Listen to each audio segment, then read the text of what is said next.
We started in 2009, but effectively started in 2010.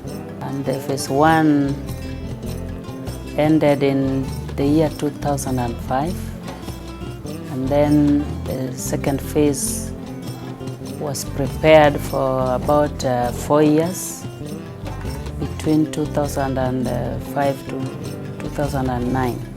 The project has two objectives: to contribute to the enhancement of collaborative management of transboundary natural resources. The second objective is to contribute to the reduction of environmental stress in Lake Victoria Basin.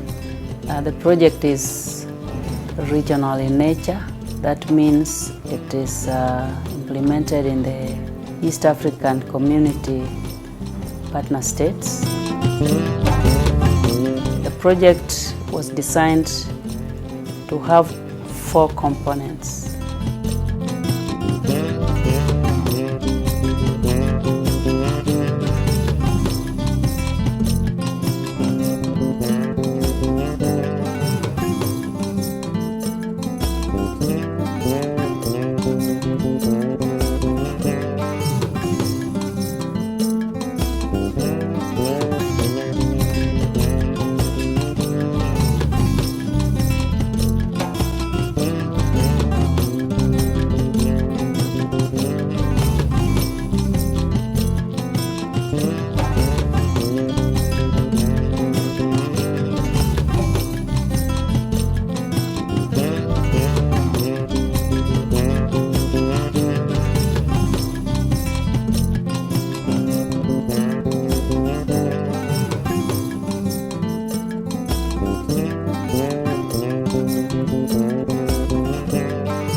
Them in one corner so that they can take the photo when they are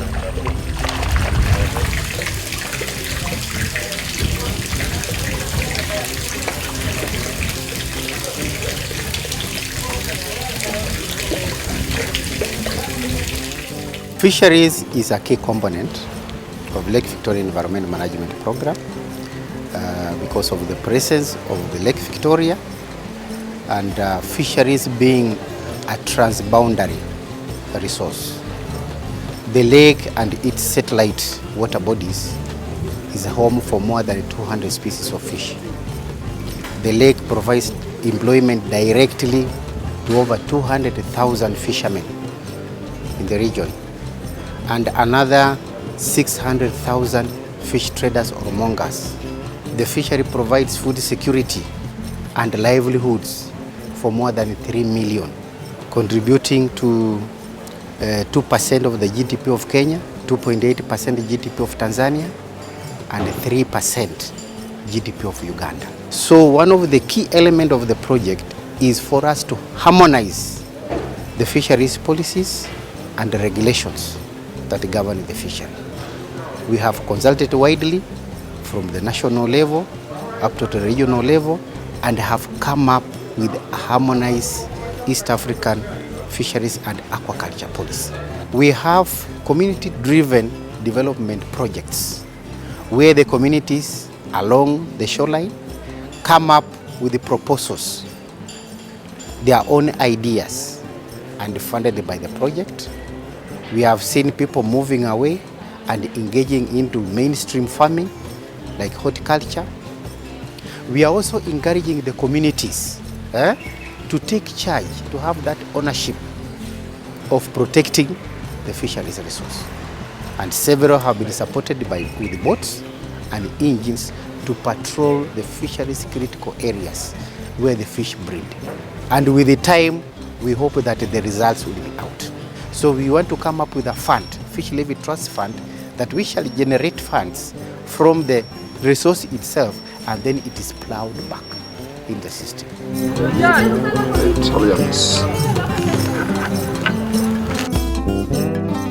CDO is the Community Development Officer for the project.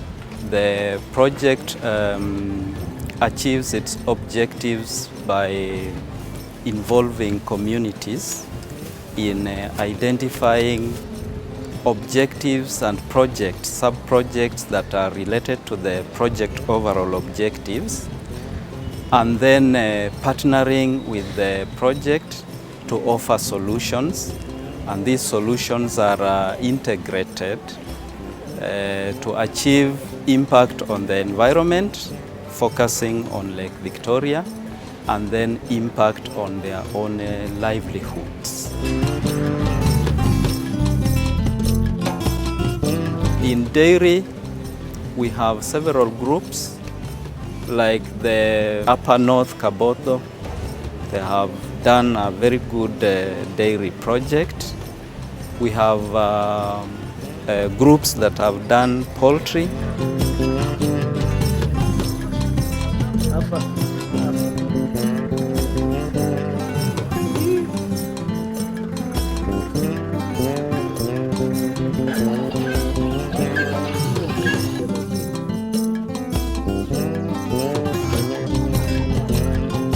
The women group started in the year 1986.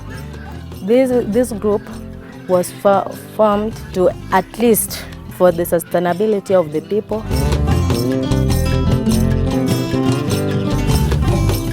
Since we started our group, many of us, or many of the communities have benefited a lot from the group in that they can depend from themselves. Because we are doing the table banking, you can borrow the money and you can be given a duration of at least 3 months before you refund the money to the accounts.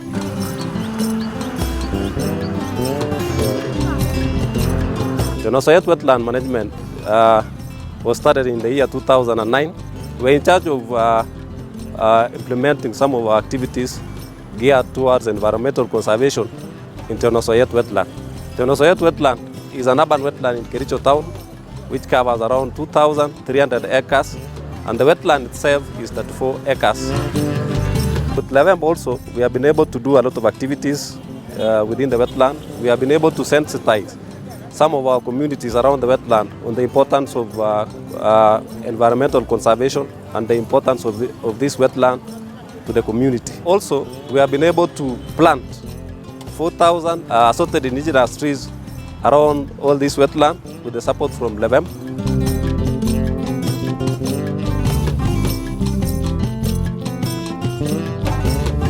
We did roof catchment for Aldai Girls Secondary School. So the whole school population. We did an underground water tank, then did guttering for all the roofs in the school. We did elevated tanks to enable circulation in the user points. When the Lvemp people came in, we appreciated it so much because we have seen a difference this year when the guttering was done. And this year, we have not bought water from the small dams around here.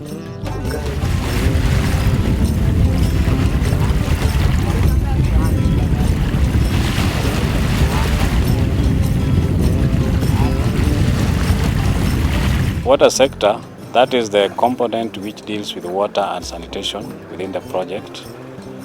So we have some intervention measures which are to be undertaken to safeguard the basin. To the communities, we are protecting the springs. We are doing roof harvesting. Those are to small scale. And the major components or the major activities, we are doing activities which are controlling pollution of the lake. So we have to find out how safe is the water people are going to consume and how safe is the discharge to the lake. So in one way of doing this, we are doing what we call in-lake monitoring and catchment monitoring. In the catchment monitoring, we sample all the catchment areas to find out whether they have any pollution load which ends in the lake. And this one we do it in quarterly.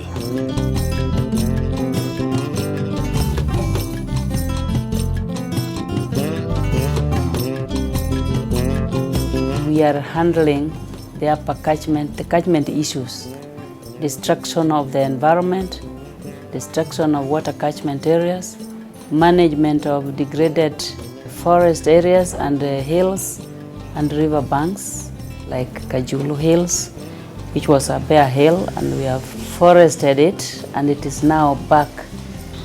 And if you can compare before and after, you will see a big difference.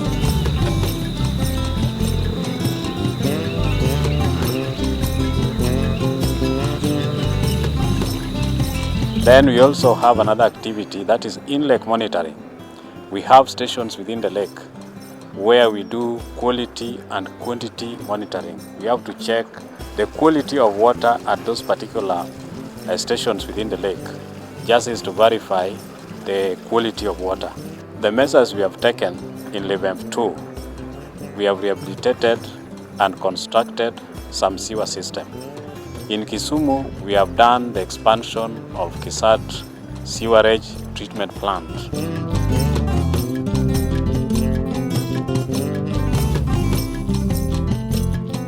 Sometimes 3 or 4 years back, the hyacinth was quite a lot in Kisumu and Homa Bay.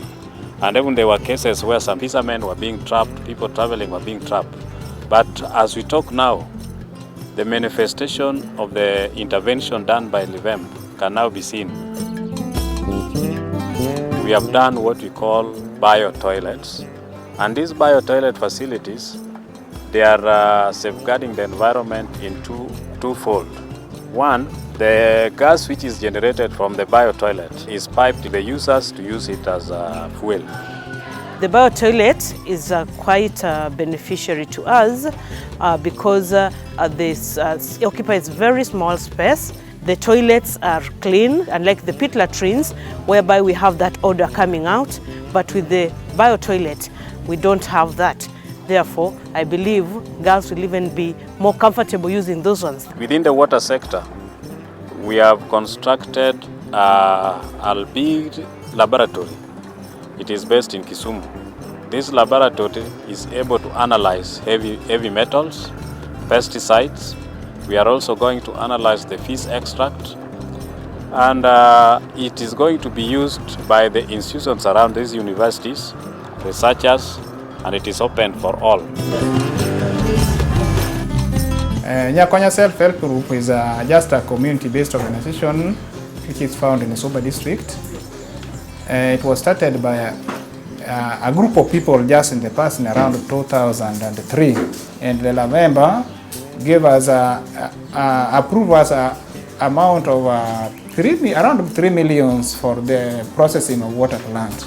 Now, as a group, we have benefited a lot because since we started partnering with the Lake Victoria Lvemp 2, they keep on visiting us and they help us in capacity building. Like they have been training us on group management, financial management, and other than that, through Lvemp, the water we are now getting, we are sure of expanding our sales because the sales we get from the water is very much positive to us because right now, every month, group members at least getting something which we can use in paying school fees or something of that nature. And apart from that, the plant itself has already employed 15 youths. It will take all of us, both individually and collectively, to address those challenges. And we should not sit back and wait for somebody to come from somewhere to help us improve our own environment. We should drive our own agenda ourselves as individuals, as families, as communities, as a region and as a country. Oh, we are very grateful. We are very grateful.